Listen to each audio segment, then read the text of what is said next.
আপনার পাতার মধ্যে যে যে জায়গায় আপনি লিখেছেন সেই জায়গায় অবশ্যই আপনার পুরা দিতে হবে।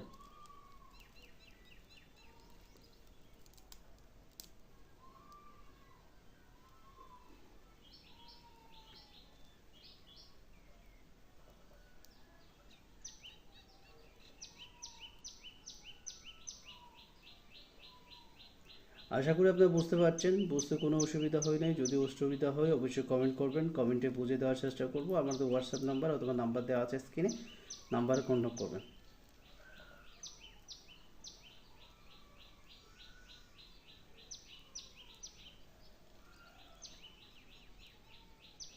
দেখুন পুরো সাই, এই যে সাইটা একটু জায়গায় রাখবেন। রাখার পর এটাকে আপনি খুব ইজিভাবে একটা কাজ করতে পারেন। খুব সহজ সরল একটি টোটকা, যে সহজ সরল টোটকাটি আমি আপনাদেরকে দিয়েছি, এটা খুব একটা পাওয়ারফুল টোটকা। আপনার কাজটা করতে পারেন। ধন্যবাদ।